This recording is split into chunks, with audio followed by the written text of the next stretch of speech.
چار چیزیں تمام انبیاء کی مشترکہ سنت ہے: النکاح، نکاح کرنا، والطیب، خوشبو لگانا، ووضع الیمین علی الشمال فی الصلاۃ، اور نماز میں اپنے دائیں ہاتھ کو اپنے بائیں ہاتھ پہ رکھنا، والسواک، اور مسواک کرنا۔ بلکہ رسول اللہ صلی اللہ علیہ وسلم کا فرمان ہے، صحیح الجامع کی روایت ہے، اذا تزوج العبد فقد استكمل نصف الدین فلیتق اللہ فی النصف الباقی۔ جب بندہ نکاح کرتا ہے تو آدھا دین اس کا مکمل ہو جاتا ہے، اسے بقیہ آدھے دین میں اللہ سے ڈر جانا چاہیے۔ اس سے یہ بات بھی پتہ چلی کہ جو نکاح نہیں کرتا اس کا تو آدھا دین بھی مکمل نہیں ہے۔ اس کے دعوے کہ یہ بہت بڑا نیک ہے، نیکی اس کو کہتے ہیں جو محمد مصطفیٰ نے اختیار کی ہے۔ بلکہ آپ صلی اللہ علیہ وآلہ وسلم کی عبادت کے بارے میں جب صحابہ کرام کو پتہ چلا کہ وہ رات اتنی عبادت کرتے ہیں، ان کے پاؤں میں ورم آ جاتا ہے، تو صحیح بخاری کی روایت ہے، ایک صحابی کہنے لگے کہ آج کے بعد میں رات کو آرام نہیں کروں گا، ساری رات تہجد پڑھوں۔ اب دیکھیں صحابی کی نیت ہے، اور کتنی پیاری نیت ہے، تہجد کی نیت۔ دوسرے نے کہا کہ میں اب ساری زندگی روزہ ہی رکھوں گا، صحابی کی نیت ہے اور روزے کی نیت ہے۔ تیسرے نے کہا کہ میں نے شادی نہیں کروانی ہے۔ آپ صلی اللہ علیہ وسلم کو جب اس بات کی خبر ملی تو آپ غصے میں آئے،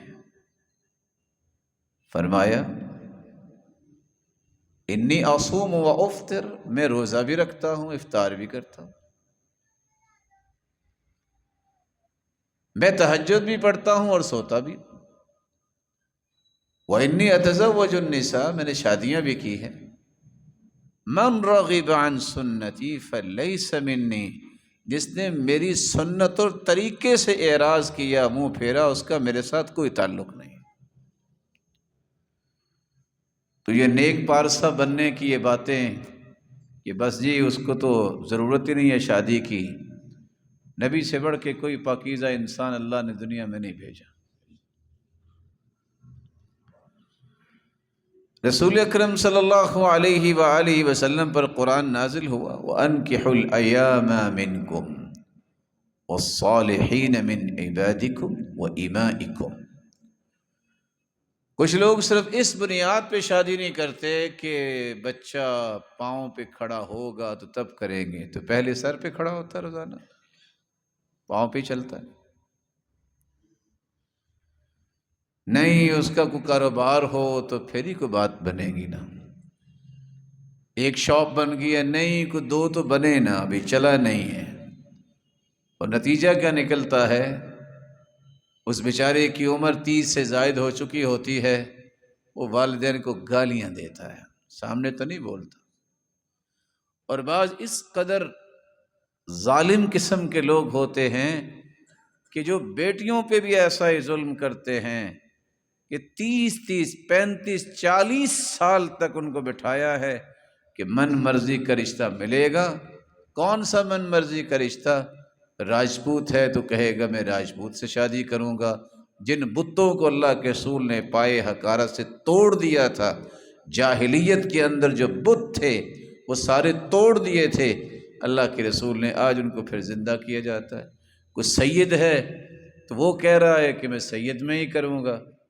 ادھر دیکھیے بلال غلام ہیں رضی اللہ تعالی عنہ، عبد الرحمن بن عوف عالمی منڈی میں صف اول کے تاجر ہیں، قریشی ہیں، اور وہ کہہ رہے ہیں میرے لیے فخر یہ ہے کہ میں اپنی بہن کا نکاح سیدنا بلال سے کر رہا ہوں۔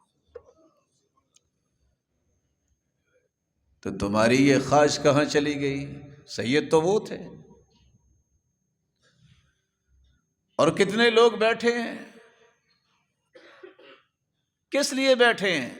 صرف دنیا کی لالچ اور طمع اور حرص کی وجہ سے بیٹھے ہیں، وہ دینی پرپز نہیں ہوتا. پوچھے کیا بنا؟ بس یہ رشتہ تو ملا ہے، کھاتا پیتا گھرانا ہے، بس نماز نہیں پڑھتا. دعا کرنا، چلو نماز ہی پڑھنے لگ جائے. وہ میں کبھی سوچتا ہوں بھائی، اگر آپ کسی نمازی کو تلاش کر لیں جس کا عقیدہ ٹھیک ہو، تو پھر آگے کہیں کہ دعا کر دو اس کے مال میں برکت آ جائے، یہ دعا قبول نہیں ہونی، اکیلی وہی ہوگی. غیرت جب انسان کے اندر دین کی نہ ہو تو پھر رشتوں کی بھی پرواہ نہیں ہوتی. ریاض کا ایک شخص جس نے اپنی بیٹی کی شادی نہیں کی،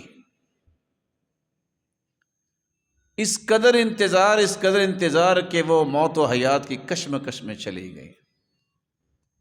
اس نے باپ کو بلایا، کہا کہ آمین کہو، میں دعا کرنا چاہتی ہوں. اس نے آمین کہا. اس نے کیا دعا کی؟ حرمک اللہ من الجنہ کما حرمتنی من النکاح. جس طرح تو نے ساری زندگی مجھے نکاح سے محروم رکھا ہے، اللہ تجھے جنت سے محروم رکھے. یہ افراط و تفریط جو معاشرے کا ہے، اس کی اصلاح کون کرے گا؟ رسول اکرم صلی اللہ علیہ وآلہ وسلم نے اس لیے صحابہ کرام کو اس بات کی توجہ دلائی. عکاف بن بشیر التمیمی جب اللہ کے رسول کے پاس آئے تو آپ نے سوال کیا، هل لک من زوجہ، شادی شدہ ہو؟ قال لا، شادی شدہ تو نہیں. قال هل لک من جاریہ، لونڈی ہے؟ قال لا، لونڈی بھی نہیں. قال وانت موسر بخیر، مال ہے؟ کہا مال تو ہے. شادی نہیں کی، مال بھی ہے، جوان بھی ہے. فرمایا اذن انت من اخوان الشیاطین، پھر تو تم شیطان کے بھائی ہوئے نا. اگلے لفظ اب الشیطان تمرسون، اور تم شیطان کے چیلے بننا چاہتے ہو. اسے اگلی بات اللہ کے رسول صلی اللہ علیہ وسلم نے فرمائی، ان سنتنا النکاح، نکاح ہماری سنت ہے.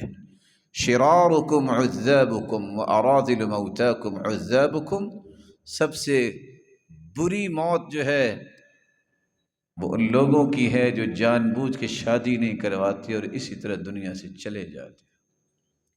وَأَرَاذِلُ مَوْتَاكُمْ، ذلیل ترین موت ہے جو اسی طرح ہیلے بہانوں میں زندگی گزار دیتے ہیں اور شادی نہیں کرواتے. اور بعض تو ایسے بھی بے حیا اور بے شرم موجود ہیں کہ جو جواب ایسے دیتے ہیں جو کم از کم ایک مہذب اور صاحب تمدن ان جوابات کو بھی اپنی زبان پہ لا ہی نہیں سکتا.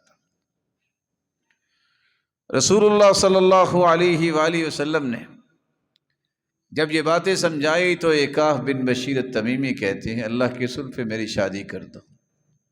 آپ نے فرمایا ازوجک کریمۃ بنت کلثوم الحمیری، میرے پاس حمیر قبیلے کی عورت کا پیغام آیا ہوا ہے، میں تیرا نکاح اس کے ساتھ کرتا ہوں. اگر قرآن مجید کی چند صورتیں مہر بن سکتا ہے، صحابی نکاح کرنا چاہتے، کہا کوئی ہے جو مہر دو گے؟ کہا کچھ نہیں ہے. کہ التمس ولو خاتما من حدید، تم انگوٹھی ہی کوئی تلاش کر کے لے آؤ لوہے کی. فالتمس ولم یجد شیئا، کچھ نہیں ملا. کہ هل معک من القرآن شیء، قرآن کی صورتیں یاد ہیں؟ کہا صورتیں تو یاد ہیں. قال زوجتک ما معک من القرآن، جو تیرے پاس صورتیں ہیں یہ اپنی اہلیہ کو پڑھا دینا، میں اس کے ساتھ ہی تیرا نکاح کرتا ہوں. کس مال کی ضرورت ہے؟ سلف تو یہ کرتے تھے، کوئی نکاح کا پیغام لے کے آتا، کہتے بیٹھو،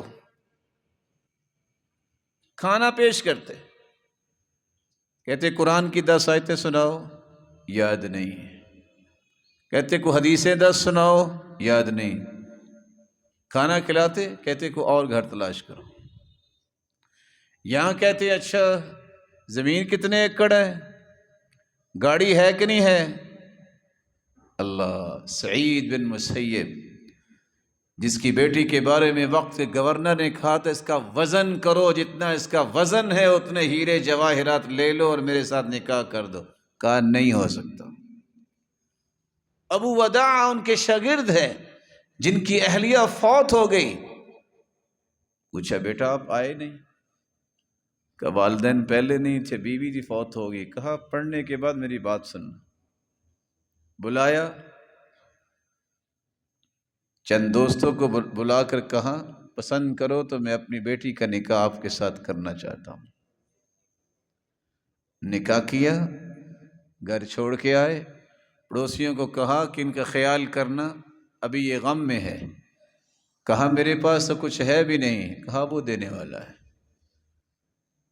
پھر تاریخ یہ لکھتی ہے کہ جس گھر میں کچھ نہیں تھا، مدینے کے بڑے بڑے لوگ، اس شہر کے بڑے بڑے جو اشراف تھے، مالدار، اسی گھر میں آ کے کھانا کھایا کرتے.